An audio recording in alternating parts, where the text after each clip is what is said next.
यदि दी गई दो संख्याओं में से प्रत्येक में से 5 घटाया जाए तब इनका अनुपात 5:11 होगा। तो नीचे दिए गए 4 इक्वेशन में से कौन सा सही है यह आपको निकालना था। तो आप लोग इसे प्रयास करें सोल्व करने का। तब तक हम आपको बता दें कि ये जो पेपर हम सोल्व कर रहे हैं ये ग्रुप 2 सब ग्रुप 4 यानी 2023 में जो पटवारी होने वाली है उसी को ध्यान में रखते हुए 8 जनवरी 2017 की जो सेकेंड शिफ्ट हुई थी उसका पेपर हम सोल्व करने वाले हैं। इससे पहले जितने भी पेपर हमने सोल्व किए हैं सबकी लिंक आपको डिस्क्रिप्शन में दी हुई है, तो आप उन्हें भी चेक कर सकते हैं। चलिए शुरू करते हैं। क्या था इस प्रश्न में, दो संख्याएं हमारे पास है। मान लेते हैं कि पहली संख्या x है, इसमें से आपने कितना घटा दिया 5, और दूसरी संख्या कितनी है y है, इसमें से हमने कितना घटा दिया 5, क्योंकि दोनों में से 5 घटाना था। ऐसी स्थिति में हमें रेशो मिल रहा है कितना 5:11, मतलब हम लिख सकते हैं 5/11 है। बस क्रॉस गुणा करेंगे तो यहां से कितना मिलेगा 11x - 55 बराबर, इधर क्रॉस गुणा करेंगे कितना मिलेगा 5y - 25। अब सारे x और y एक तरफ लेके आ जाओ, तो यहां से हम लिख सकते हैं कि 11x माइनस ये नंबर इधर आएगा तो कितना आएगा 5y बराबर, ये 25 और ये 25 और 55 दोनों आपस में घटेंगे क्योंकि 55 जो है वो प्लस का होगा उधर जा करके, तो माइनस करेंगे तो इधर कितना बचेगा केवल प्लस का 30। तो ये हमारा फाइनल इक्वेशन आया है। ऑप्शन नंबर कौन सा दिया हुआ आपके पास, ऑप्शन नंबर ए इस सवाल का करेक्ट आंसर है 11x - 5y बराबर 30। ठीक है, चलते हैं क्वेश्चन नंबर 2 की ओर। क्वेश्चन नंबर आपको 10 और 40 के बीच की अभाज्य संख्याओं का माध्य निकालना था। तो आपको 10 और 40 के बीच की अभाज्य संख्या पता होना चाहिए। तो कौन सा नंबर आ रहा है, पहला आएगा आपका 11, फिर कौन आएगा 13, फिर कौन आएगा 17, फिर 19, फिर उसके बाद 23, 23 के बाद हम लिख सकते हैं 29, 31 और 37। ये सारे नंबर है जो कि प्राइम नंबर है, इसका मतलब इनमें किसी का भी भाग नहीं जाता है सिवाय इनके खुद के और एक के। अब देखना है कि इनका यदि हम औसत निकालने वाले हैं तो हम क्या करना चाहते हैं, ऊपर तो हमें योग लिखना पड़ेगा कि कितना आ रहा है इनका योग, बटे में ये कितने नंबर हो रहे हैं 1 2 3 4 5 6 7 8, यानी 8 से हमको भाग लगाना पड़ेगा। तो पहले हम निकाल लेते हैं कि इनका योग कितना है, फिर हम 8 से भाग लगा देते हैं। योग निकालेंगे 7 और 1 8, 8 और 9 कितना होगा 17, 18 19 20, 20 और 9 29, 30 36, 37 38 39, 40 की 0 हासिल कितना है 4, 4 और 3 7 और 3 10, 11 12 13 14 15 16 17 18, यानी कितना आ रहा है 180। 180 में 8 से काटना है, बस 8 से काटेंगे तो 8 दूना 16, 2 बचा हुआ है, फिर से 8 दूना 16, फिर 8 दूना 16 के बाद कितना बच रहा है यहाँ पर 4 बच रहा है, दशमलव लगा देंगे तो वो कितना हो जाएगा 40, फिर 8 से काटेंगे कितनी बार कटेगा 40 है ना दशमलव के बाद, तो 8 5 40 यानी कितना आएगा 22.5, 22.5 यानी ऑप्शन नंबर 20 सवाल का करेक्ट आंसर होगा। ठीक है, चलते हैं क्वेश्चन नंबर 3 की ओर। क्वेश्चन नंबर 3, इसमें हमारे पास एक ट्राइंगल दिया हुआ है जिसकी एक साइड QR S का निर्माण कर रही है और एंगल P के जो बाइसेक्टर है वो QR से T पर मिल रहे हैं। तब आपको यहाँ पर एक PTR का मान दिया हुआ X है, तो X के पदों में आपको इन दोनों एंगल का सम निकालना है। तो पहले हम कोशिश करते हैं कि हम एक ट्राइंगल बना लें। तो हमने यहाँ पर एक ट्राइंगल बना लिया, कुछ कंडीशन नहीं है कि समबाहु है कि कौन सा है, तो अपने हिसाब से जैसा चाहे वैसा हम बना सकते हैं। तो यहाँ पर हमने क्या करा, एक ट्राइंगल को बना लिया। अब ट्राइंगल में इसका नामकरण करना था तो हमने नामकरण कर दिया कि ये कौन सा है PQR है, तो यहाँ से हो जाएगा PQR। क्या बोल रखा है आगे, ये जो साइड जो थी ना आपके पास QR, ये S का निर्माण कर रही है, Q से R तक जो जा रही है ना ये आगे जाकर के S का निर्माण कर रही है। आगे बोल रखा है एंगल P का जो बाइसेक्टर है समद्विभाजक है, तो ये एंगल P पूरा ही था, तो ये कितना हो जाएगा इसका हाफ लाइन खींच देते हैं। ये कहाँ आकर के मिल रहा है QR से T पर मिल रहा है, QR ये वाली साइड है, यहाँ पर आकर के मिल रहा है, इसका नाम हमने दे दिया कि ये क्या हो जाएगा T, ये बाइसेक्ट है। इसका मतलब दिग बली रहा होगा, छोटा बड़ा है, लेकिन इसको मान लो ये P/2 है और ये भी क्या हो जाएगा P/2, क्योंकि आधा आधा कर दिया इसने। यदि यहाँ पर PTR का मान हमारे पास X है PTR मतलब ये वाला, इसकी वैल्यू हमारे पास कितनी दे रखी है X दे रखी है। तब आपको निकालना है कि X के पदों में PRS कौन सा हो जाएगा ये वाला, इसका मान, तथा एंगल Q इसका मान, इन दोनों का सम कितना होगा। चलिए हम कोशिश करते हैं। यहां पर हमने डायग्राम तो बना लिया है, अब आपको देखना है कि एंगल जो आपका जो ट्राइंगल बन रहा है PQT, इस PQT ट्राइंगल में आप देखोगे कि जो X वाला है, ये बाहर वाला है ना X, इस X की वैल्यू किसके बराबर होगी, तो हम लिख सकते हैं यहां से कि X किसके बराबर होगा, तो इस त्रिभुज के अंदर वाले दोनों दूर दूर वाले जो एंगल है उनके सम के बराबर। तो हम लिख सकते हैं कि एंगल X किसके बराबर होगा, तो वो होगा P/2 प्लस एंगल Q के बराबर। P/2 कौन सा ये, और एंगल Q कौन सा है ये वाला, इन दोनों के बराबर होगा। यही काम हम वापस से कर सकते हैं किसके लिए, इधर वाले के लिए। इधर वाला कौन सा PTR में भी वही काम कर दो। PTR में जो बाहर वाला एंगल R है, उस एंगल R की वैल्यू किसके बराबर होगी, अंदर वाले दोनों के जोड़ के बराबर, यानी P/2 और X के बराबर। तो यहां पर हमने लिख दिया कि P/2 प्लस X के बराबर हो जाएगा। अब आपको क्या करना है, हमें ये काम करना है कि जो ऊपर वाला दिया हुआ है ना उसमें से हम नीचे वाले को माइनस कर देते हैं। क्यों कर रहे हैं, क्योंकि ये नंबर आपस में कट जाएंगे। तो यहाँ ऊपर वाले में से यदि नीचे वाले को माइनस करेंगे तो यहाँ से आप लिख सकते हो कि एंगल, एक काम करें इन सबको एक साइड में लेके चलते हैं। ठीक है, यहां से इन सबको एक साइड में लेके आएंगे तो यहां पर क्या मिलेगा आपको, p/2 plus angle Q minus x बराबर 0, क्योंकि x को इधर लेके आ गए थे। यहां पर क्या मिलेगा आपको, p/2 प्लस x और माइनस का r हो जाएगा, माइनस का एंगल r और बराबर कितना चल रहा था 0। इन दोनों को हमने उधर शिफ्ट कर दिया ताकि इधर 0 बच जाए। उसके बाद बस इन दोनों को घटा देना, ये हो जाएगा माइनस, ये हो जाएगा माइनस, ये हो जाएगा प्लस, ये माइनस का प्लस का आपस में कट जाएंगे, ये दोनों आपस में क्या हो जाएंगे, जुड़ेंगे, लेकिन माइनस के थे। तो यहां पर आप बोल सकते हो कि angle Q plus angle R बराबर, ये माइनस का 2x उधर जाएगा तो प्लस का 2x। तो एंगल Q कौन सा है, ये वाला, और एंगल R कौन सा है, ये वाला। हमें भी यही निकालना था क्योंकि इसको हमने नाम एंगल R दे रखा है, प्लस एंगल Q बराबर कितना है, 2x है। तो ऑप्शन नंबर बी सवाल का करेक्ट आंसर आएगा 2x। ठीक है, चलते हैं क्वेश्चन नंबर 4 की ओर। क्वेश्चन नंबर 4 में हमें दे रखा था कि यदि x की वैल्यू 2 है, सॉरी a की वैल्यू 2 है और b की वैल्यू 1 है, तब आपको इसका मान निकालना है कि क्या होने वाला है। तो जो हमें दे रखा है जिसका मान हमें निकालना था उसका मान क्या है, x की पावर -2 प्लस b की पावर -2 और पूरे की पावर कितनी है, a है। इसको थोड़ा सरल कर लेते हैं। इसको हम ये लिख सकते हैं कि 1/a का स्क्वायर प्लस 1/b का स्क्वायर, क्योंकि माइनस है तो बटे में जाएगा तो प्लस का हो जाएगा, और पूरे की पावर कितनी चल रही थी, केवल a। बस मान रख देना, आंसर आ जाएगा। a का मान कितना दे रखा था 2, तो यहाँ पर हम लिख सकते हैं 1, 2 की पावर कितनी हो जाएगी 2, तो 4 हो जाएगा, प्लस 1/b का मान तो कुछ भी करो 1 ही रहेगा, यहाँ पर कितना रहेगा केवल 2, क्योंकि a का मान 2 है। इसको यदि हम जोड़ेंगे तो यहाँ से 4 एकम 4 और 1 कितना मिलेगा 5/4, और 5/4 का होल स्क्वायर मतलब कितना मिलेगा 25/16। तो ऑप्शन नंबर 20 सवाल का आंसर है 25/16। ठीक है, चलते हैं क्वेश्चन नंबर 5 की ओर। क्वेश्चन नंबर 5 में आपको एक बहुपद दे रखा था, इसमें आपको निकालना है कि इसका गुणनखंड कौन सा होगा। यदि आपको गुणनखंड निकालना है तो हम क्या कर सकते हैं, यदि x प्लस 1 है, 1 किसके बराबर मान ले 0 के बराबर, तो यहाँ से हम ये लिख सकते हैं कि x की वैल्यू -1 होगी। यदि x की वैल्यू -1 यहाँ पर रखने पर ये सेटिस्फाइड होता है 0 के बराबर, तो ये हमारा आंसर हो जाएगा। लेकिन ये हमारा आंसर भी है तो इसी को हम चेक भी कर लेते हैं। ऐसे आप यहाँ पर रख के देख सकते हो। x का मान यदि हम -1 रखेंगे तो -1 की पावर 3 है, मतलब केवल -1, और -1 के साथ 2 का गुणा करेंगे तो -2, -1 का स्क्वायर +1 यानी -3 बचेगा। -1 इंटू माइनस मतलब +1, और प्लस कितना चल रहा है 4। यहाँ पर आप इन दोनों को देखोगे तो माइनस का 5 और इन दोनों को देखोगे तो प्लस का 5, दोनों कट के कितना हो गया 0। इसका मतलब ये क्या हो रहा है, सेटिस्फाइड हो रहा है। तो हम बोल सकते हैं इसका गुणनखंड कौन सा हो जाएगा, x + 1। ऐसे आप दूसरा, तीसरा, चौथा भी देख सकते हो। जैसे मान लो हम ये भी चेक कर लेते हैं क्योंकि ज़्यादा समय नहीं लगता इसके लिए। इसको भी यदि आप बराबर 0 रखोगे तो x की वैल्यू कितनी हो गई 2, तो 2 का मान 3 में 2 की क्यूब करेंगे कितना आएगा 8 दूना 16। ठीक है, 2 का स्क्वायर कितना होगा 4, 4 तिया 12, -2 और +4। इसको सोल्व कर लेना, ये 0 के बराबर नहीं आ रहा, तो इसलिए हमारा आंसर क्या आएगा, केवल ऑप्शन नंबर फर्स्ट। ठीक है, चलते हैं क्वेश्चन नंबर 6 की ओर। क्वेश्चन नंबर 6 में दे रखा था कि एक गोले की त्रिज्या अन्य गोले की त्रिज्या की 1/4 है। तो ये वाला मान लेते हैं कि हमारे पास फर्स्ट गोला है, ये हमने ले लिया कि सेकेंड गोला है। क्या बोल रखा था, पहले वाले गोले की त्रिज्या यदि निकालना है तो दूसरे वाले का 1/4 कर दो। मतलब दूसरे वाले की रेडियस हमने मान ली कि माना कि 4x है, तो पहले वाले की रेडियस कितनी आ जाएगी, केवल 1x, क्योंकि 1/4 ये 1/4 है। आपसे पूछा है कि इनके पृष्ठीय क्षेत्रफल का रेशो क्या होगा। तो पृष्ठीय क्षेत्रफल का फॉर्मूला क्या होता है, तो ये होता है आपका 4πr²। यहाँ पर भी कितना होगा गोले के लिए 4πr²। बस मान रख दो, रेशो निकालना है तो दोनों जगह 4π कट जाएगा। r का स्क्वायर मतलब x का स्क्वायर हो जाएगा, अनुपात r कितना है यहाँ पर 4x, तो 4x का स्क्वायर करेंगे कितना मिलेगा 16x²। दोनों कटने के बाद आंसर कितना आएगा 1/16, यानी ऑप्शन नंबर सी इस सवाल का आंसर आएगा 1/16। ठीक है, चलते हैं क्वेश्चन नंबर 7 की ओर। क्वेश्चन नंबर 7 में आपको दे रखा था कि एक सम द्विबाहु त्रिभुज का पेरीमीटर 24 सेंटीमीटर है। सम द्विबाहु त्रिभुज है, मतलब दो साइडें क्या हो गई इसमें इक्वल हो गई। तो ये हमने ले लिया कि ये हमारे पास एक सम द्विबाहु त्रिभुज है।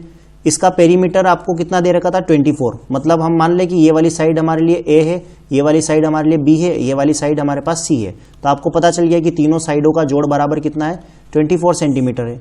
यदि इसका आधार यानी बेस प्रत्येक बराबर साइड का 2/3 गुना है, मतलब बराबर साइड जो भी दी हुई थी ना ये दोनों बराबर है, इसका 2/3 करना है। 2/3 करना तो एक काम करें हम इसको 3x मान ले, ये भी 3x हो जाएगी क्योंकि दोनों बराबर है। और जो बेस होगा वो कहाँ से आएगा, 2/3 करना है, तो 2/3 करेंगे तो बेस कितना मिलेगा आपको केवल 2x। तो हमारे पास तीनों ही साइड आ गई है। और हमने पहले ले लिया था कि तीनों साइड का जोड़ 24 आएगा, तो हम ये लिख सकते हैं कि 3x + 3x 6 और 2 कितना आएगा 8x, और 8x का मान कितना है 24 है, तो x बराबर कितना आएगा 3। यदि x का मान 3 है इसका मतलब हम तीनों साइडों के मान निकाल सकते हैं। यदि x का मान 3 है तो हम यहाँ पर लिख सकते हैं कि इसका मान कितना आएगा 6, इसका मान कितना आएगा 9, और इसका मान भी कितना आएगा 3 तिया 9। तो यहाँ पर हम लिख सकते हैं कि तीनों के मान हमारे पास आ चुके हैं। उसके बाद आपको करना क्या है, उसके बाद हमें ज़्यादा कुछ नहीं करना है। यहाँ पर हमें मान निकालना था किसका, एरिया का मान निकालना था, किसका, क्षेत्रफल कितना होने वाला है। तो क्षेत्रफल निकालने के लिए हम क्या कर सकते हैं, एक काम कर सकते हैं, यदि ये सम द्विबाहु त्रिभुज है तो एक काम कर सकते हैं, हम यहाँ से इसके ऊपर एक परपेंडिकुलर डाल दें। ये परपेंडिकुलर हम डाल सकते हैं। परपेंडिकुलर यदि आपने डाल दिया यहाँ से, क्योंकि ये आसान काम हो जाएगा, वरना आपको हेरोस का फॉर्मूला लगाना पड़ेगा। तो यहाँ से इसको परपेंडिकुलर ने क्या करा, इस साइड को हाफ हाफ कर दिया। इसका मतलब हम ये बोल सकते हैं कि ये दोनों साइडें भी क्या हो गई, बराबर हो गई। ये पूरे 6 थी तो ये कितना आएगा 3, ये भी कितना आएगा 3। तो यहाँ से आप देख सकते हो हमारे पास केवल इस ट्राइंगल में देखना, ये समकोण त्रिभुज बन रहा है, इधर वाला हाफ। इस वाले ट्राइंगल में हमारे पास कर्ण भी है और आधार भी है, तो हम लंब निकाल सकते हैं, क्योंकि कर्ण का स्क्वायर बराबर होता है आधार का स्क्वायर प्लस लंब का स्क्वायर। लंब को हमने x मान लिया है। यहाँ से हम लिख सकते हैं 81 माइनस 9 बराबर किसके हैं, ये एक्स स्क्वायर के बराबर है। यानी x बराबर कितना आएगा यहाँ से अंडर रूट का 72। x बराबर अंडर रूट 72 आया, इसका मतलब यहाँ पर इस हाइट का मान हमको पता चल गया कि हाइट बराबर कितनी है, अंडर रूट में 72। ये हाइट इस पूरे ट्राइंगल की हाइट है। और हम जानते हैं कि ट्राइंगल का यदि हमें एरिया निकालना है तो वो क्या होता है 1/2 इंटू बेस इंटू हाइट। तो 1/2 की जगह 1/2, बेस का मान हमें पता है कि 6 सेंटीमीटर है, और हाइट हमने निकाली अभी कितनी आ रही थी अंडर रूट में 72। 2 से काटेंगे कितनी बार कटेगा, 3 बार। तो यहाँ से हम लिख सकते हैं कि 3 अंडर रूट 72 इस सवाल का करेक्ट आंसर होगा, 3 रूट 72। लेकिन इस टाइप का कोई ऑप्शन दिख नहीं रहा है, तो हम इसको थोड़ा और सही कर सकते हैं। कैसे, इसमें से हम लिख सकते हैं 72 को 36 दूना 72। तो यहाँ से आप देखोगे कि 6 बाहर निकल जाएगा, तो 6 बाहर निकल के गुणे में आएगा तो 6 या 18 रूट 2 आपका करेक्ट आंसर आएगा। ऑप्शन नंबर 18 रूट 2 मतलब ऑप्शन नंबर सी इस सवाल का करेक्ट आंसर है। यदि आप चाहोगे ये नहीं निकाले हम, तो इसकी हाइट निकाले बिना करना चाहते हैं, तो हम क्या करेंगे, फिर पेरीमीटर तो हमारे पास है, सेमी पेरीमीटर निकाल लेंगे, 12 आ जाएगा। तो फिर आप हेरोस का फॉर्मूला लगा देना एस वाला, तो उससे आपका करेक्ट आंसर आ जाएगा। आंसर ये आएगा। ठीक है, चलते हैं क्वेश्चन नंबर 8 की ओर। इसमें आपको एक आयताकार बॉक्स की तीनों साइडें दे रखी थी। अब आपको वह लंबी से लंबी रोड का पता करना है जो हर एक साइड को इक्वल माप कर सकती है। इसका मतलब आपको ऐसी साइड निकालना है जिससे आप यदि 144 सेंटीमीटर वाले को माप रहे हो तो भी काम आ जाएगी, 180 को भी माप रहे हो तो भी काम आ जाएगी, 192 में भी काम आ जाएगी। तो हम क्या करते हैं, ऐसी स्थिति में तीनों का HCF निकाल लेते हैं। तो HCF निकाल लो, हमारा करेक्ट आंसर आ जाएगा। और HCF निकालने के लिए आपको क्या करना है, सिंपल सा काम है कि जो भी 2 नंबर आपको बिल्कुल पास पास में दिख रहे हैं उन दोनों का अंतर ले लो। 80 और 192 का अंतर कितना आ रहा है, 12। तो हमारा HCF क्या हो सकता है, या तो 12 होगा या फिर 12 का कोई फैक्टर होगा, जैसे 12 हो सकता है। 12 के और कौन से फैक्टर है, 6 हो सकता है, 4 हो सकता है, 3 हो सकता है, 2 हो सकता है, 1 हो सकता है। तो HCF तो हाईएस्ट होता है, इसका मतलब हम बड़े से चेक करेंगे, 12 से ये भी जा रहा है, ये भी जा रहा है, ये भी जा रहा है, इसका मतलब आपका करेक्ट आंसर ही क्या हो गया है, 12 सेंटीमीटर, ऑप्शन नंबर सी। यदि 12 नहीं होता तो फिर हम 6 को चेक करते हैं, ऐसे करके हम आगे की ओर बढ़ जाते हैं। तो अभी फिलहाल तो हमारे 12 सेंटीमीटर वाली छड़ से हमारा काम हो जाएगा, क्योंकि हम तीनों ही साइड को इक्वल माप कर पाएंगे। ठीक है, चलते हैं क्वेश्चन नंबर 9 की ओर। क्वेश्चन नंबर 9, इसमें एक समानांतर अवरोहण यानी एपी में तीसरा वाला पद आपको दे रखा था 28 एवं 11वां पद 7वें पद से 12 अधिक है, तो 20वां पद आपको निकालना है। तो हमें तो पहली बात तो ये पता होना चाहिए कि हमारे पास तीसरा वाला पद है, थर्ड वाला पद जो है ना वो 28 दिया हुआ है। तीसरा वाला पद क्या होता है, पहले तो सीरीज देख लो आप क्या होती है। पहला पद ए होता है, दूसरा वाला a प्लस डी, फिर a plus 2d, a plus 3d, ऐसे ही ये सीरीज चलती है। nवा पद निकालेंगे तो a plus n-1 into D, ये होता है आपकी सीरीज। अब इसमें आपको पता चल गया कि तीसरा पद मतलब a plus 2d, a plus 2d की वैल्यू किसके बराबर है, a प्लस 2d का मान है आपके पास 28 है, और 11वां पद जो है वो 7वें से 12 अधिक है, तो हमें 11वां पद निकालना पड़ेगा। ये तो हो गया हमारे पास तीसरा पद। तो हम 11वां निकालना चाहेंगे तो 11वें के लिए क्या हो जाएगा, a प्लस 10d, और a प्लस 10d ये हमारा 11वां हो जाएगा। और 7वें से पूछा है तो चलो आगे ही लिख देते हैं, 7वां क्या होगा, पीछे वाला जो निकल गया है वो, तो वो हो जाएगा a प्लस 6d। अब आपसे बोल रखा था कि 11वां पद जो है वो 7वें पद से 12 अधिक है, मतलब 11वां पद जो है ना वो 7वें पद से 12 अधिक है, तो यहाँ जितना है उससे ज्यादा यहाँ पर है 12। तो आपको देखना ये है कि इसमें और इसमें गैपिंग कितने की चल रही है। तो यहाँ देखना a से a तो कट जाएगा जब इन दोनों को घटाएंगे, 10d में से 6d जाएगा तो हमारा आंसर क्या आएगा 4d, क्योंकि ये जो 11वां पद है ये 4d ज्यादा है, और 4d का मान ही तो 12 बता रखा है। इसका मतलब d बराबर कितना आएगा, 4 तिया 12, मतलब d बराबर कितना है 3 है। यदि d बराबर 3 है तो हम यहाँ से 20वां पद भी निकाल सकते हैं। d बराबर 3 है तो 20वां पद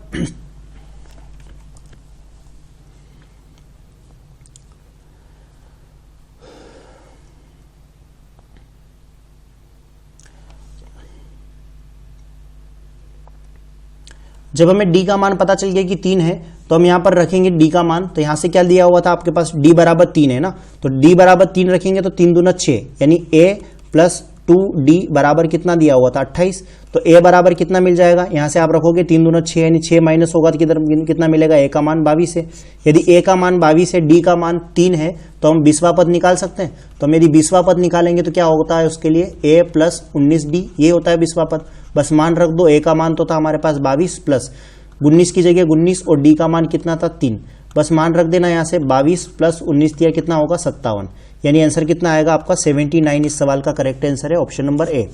ठीक है, चलते हैं क्वेश्चन नंबर 10वें की ओर। क्वेश्चन नंबर 10वें में आपको दे रखा था एक चक्रीय चतुर्भुज, मतलब एक सर्कल के अंदर एक चतुर्भुज दिया हुआ है। ये जो सर्कल था इसके अंतर्गत आपको एक चक्रीय चतुर्भुज दे रखा है PQRS, इसमें साइड PQ और RS दोनों पैरेलल है। तो ये वाली PQ मान लेते हैं, ये साइड हमारी हो जाएगी PQ और RS कहीं पर भी मान लो, ये हमने मान लिया ये RS हो जाएगा हमारे लिए। PQ और RS दोनों क्या हो गई है, पैरेलल। तो PQRS ये दोनों समानांतर है। ठीक है, ये दोनों हम मिला लेते हैं कि ये दोनों साइडें क्या हो रही है, आपस में मिलेगी, क्योंकि चतुर्भुज बनाना है। ये हो जाएगा आपका चक्रीय चतुर्भुज।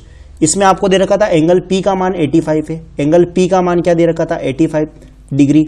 ये हो गया आपका दोनों समानांतर भुजाएं हो गई है। ठीक है, जब भी दो समानांतर साइडें गुजर रही है, दोनों लाइनें आपस में जा रही है और किसी तीसरी लाइन ने आकर के इन दोनों को काट दिया है, तो यहाँ वाला एंगल और यहाँ वाला एंगल, इन दोनों एंगल को यदि हम जोड़ते हैं तो 180 डिग्री आता है। यहाँ देखना, ये वाली समानांतर लाइन और ये वाली समानांतर लाइन दोनों जा रही थी, तो इसने इसको काटा। यदि ये 85 डिग्री है तो इसका मतलब ये कितना आएगा 95 डिग्री। ओके, ठीक है। किसी भी चक्रीय चतुर्भुज में आमने सामने के जो कोण होते हैं उन दोनों का जोड़ कभी भी करोगे तो कितना मिलता है 180 डिग्री। इसका मतलब हम ये बोल सकते हैं कि ये 95 है तो यहाँ पर कितना आना चाहिए 85 डिग्री आना चाहिए, यहाँ पर कितना आना चाहिए 95 डिग्री आना चाहिए। आपसे तो एंगल क्यू पूछ रहा था, तो एंगल क्यू का मान कितना है 85 डिग्री। ऑप्शन नंबर ए इस सवाल का आंसर है। चलते हैं क्वेश्चन नंबर 11 की ओर। क्वेश्चन नंबर 11 में आपको दो गोलकों के पृष्ठीय क्षेत्रफल का रेशो दे रखा था, तो वॉल्यूम का रेशो निकालना है। तो दो गोलक थे, इनका पृष्ठीय क्षेत्रफल 4 पाई आर स्क्वायर, तो 4 पाई R1 का स्क्वायर ले लेते हैं पहले वाले के लिए, 4 पाई R2 का स्क्वायर ले लेते हैं दूसरे वाले के लिए। दोनों का रेशो हमारे पास 9:16 था। 4 पाई दोनों जगह है। R1 स्क्वायर R2 स्क्वायर का मान कितना है 9:16 है, तो हम लिख सकते हैं कि R1 बटा R2 बराबर कितना मिलेगा 3:4, यानी R1 का मान 3 है, R2 का मान 4 है। तो वॉल्यूम का रेशो निकालना था, तो वॉल्यूम कितना होता है गोल के लिए 4/3 पाई R3, और ये R1 का क्यूब है ना, डायरेक्ट ही निकाल लें। R1 का मान कितना है 3 है, तो 3 यूनिट का हम कितना करेंगे क्यूब करेंगे, क्योंकि ये तो हो जाएगा 4/3 पाई R3। दूसरे वाले के लिए भी 4/3 पाई R3, और R2 कितना है हमारे पास 4 है, तो 4 का क्या हो जाएगा यहाँ पर क्यूब। रेशो निकाल रहे हैं तो दोनों कट जाएंगे आपस में, बटे में लिखो या अनुपात में लिखो, बात बराबर है। 3 का क्यूब कितना होता है 9×27, 3 का क्यूब कितना होगा 27, रेशो 4 का क्यूब कितना होगा 64। तो आपका करेक्ट आंसर क्या आएगा 27:64। ऑप्शन नंबर ए इस सवाल का करेक्ट आंसर है। क्वेश्चन नंबर 12 ये व्यापम की ओर से कैंसिल किया गया था क्योंकि इसमें कुछ मिस्टेक थी, इस वजह से इसको हम सोल्व नहीं करेंगे, और ये होगा भी नहीं क्योंकि इसमें ना तो हमारे पास इस चाप की लंबाई दी हुई है, ना भी हमारे पास थीटा दे रखा है कि इस चाप ने यहाँ पर थीटा कितना बना रखा है, इस वजह से हम यहाँ पर इसको सोल्व नहीं कर पाएंगे। क्वेश्चन नंबर 13 संलग्न आकृति के लिए समीकरण का निर्धारण करना था। तो यहाँ पर आप देख सकते हो कि x का मान डायरेक्ट ही दिख रहा है कि x पर ही इस लाइन का विस्तार है, कहां पर जाकर के रुक रहा है 3 पर, तो x बराबर 3 है, जबकि y की जगह कुछ भी नहीं दे रखा है। इसका मतलब x बराबर 3 ही हमारा करेक्ट आंसर होगा, क्योंकि x की ओर ही इस लाइन का विस्तार है, न कि दूसरी तरफ। चलते हैं क्वेश्चन नंबर 14 की ओर। क्वेश्चन नंबर 14 इसमें एक मनुष्य प्रति चरण में ऋणात्मक x अक्ष की दिशा में 1 इकाई चलता है। तो यहाँ पर हमने पहले तो बना लिया है कि हमारा निर्देशांक क्या होगा, पॉजिटिव नेगेटिव जो भी थे हमने बना लिए। ये तो हो जाएगा पॉजिटिव x, ये हो जाएगा negative positive y, negative y। इसके बाद हमें क्या करना है, प्रति चरण ऋणात्मक x अक्ष की दिशा में 1 इकाई चलता है। अभी यहाँ पर देखो मूल बिंदु से -8 और 2 की दूरी पर चलने में उसको कितने चरणों की संख्या लगेगी वो आपको निकालना है। मूल बिंदु पर देखना, मूल बिंदु पर जो निर्देशांक होते हैं वो कितने होते हैं, x पर भी 0 और y पर भी 0। अब वो यहां से चलना शुरू करता है। उसने बोला था कि -8 पॉइंट तक चलो x अक्ष पर, -8 मतलब 1 2 3 4 5 ऐसे करके 8 बार उसको चलना पड़ा यहाँ पर, ठीक है। और y पर 2 निर्देशांक खिसकना है ऊपर की ओर, तो y पर 2 निर्देशांक मतलब 1 2 कहीं पर भी गया होगा, लेकिन यहाँ आने के बाद वो 2 निर्देशांक ऊपर गया, तो 8 तो इधर चलने में लगा, 2 इधर चलने में लगा, तो उसको कितने चरण लगे कुल मिलाकर के? 10 चरण। तो ऑप्शन नंबर 20 सवाल का आंसर है, क्योंकि 0 0 से चला था और 8 + 2 यानी 10 बार वो चला, इसका मतलब 10 चरण उसको लगेंगे। क्वेश्चन नंबर 15, एक अर्धवृत्ताकार यंत्र का पेरीमीटर निकालना है जिसकी रेडियस आपको 14 सेंटीमीटर दी हुई है। अर्धवृत्ताकार है, इसका मतलब हम ये बोल सकते हैं कि कुछ इस शेप में हमारे पास एक सर्कल दिया हुआ है अर्धवृत्त। इसका आपको निकालना क्या है? परिमाप निकालना है। तो पहले तो हमें पता है कि अर्धवृत्त का परिमाप क्या होता है? अर्धवृत्त का परिमाप होता है πr + 2r। तो r की वैल्यू तो हमारे पास थी, r का मान कितना दिया हुआ था आपके पास? 14 सेंटीमीटर। ठीक है, बस मान रख दो, दोनों जगह से हम r को कॉमन ले लेते हैं। r को कॉमन लिया मतलब 14 कॉमन आ गया, अंदर बचा कितना? पाई + 2। तो पाई की वैल्यू थी 22/7 और +2 की जगह हमने +2 ही छोड़ दिया। ठीक है, बस इसको सोल्व कर लेना, आंसर मिल जाएगा। 14 की जगह 14, यहाँ पर 7 दूना 14, 14 में यदि हम 22 और जोड़ेंगे तो कितना मिलेगा आपको? 14 में 22 और जोड़ रहे हैं तो यहाँ पर मिलेगा 6, यहाँ पर मिलेगा 36/7। 7 से काटेंगे 2 बार, मतलब आंसर कितना आएगा? 76 का 2 गुना 72 सेंटीमीटर। ओके।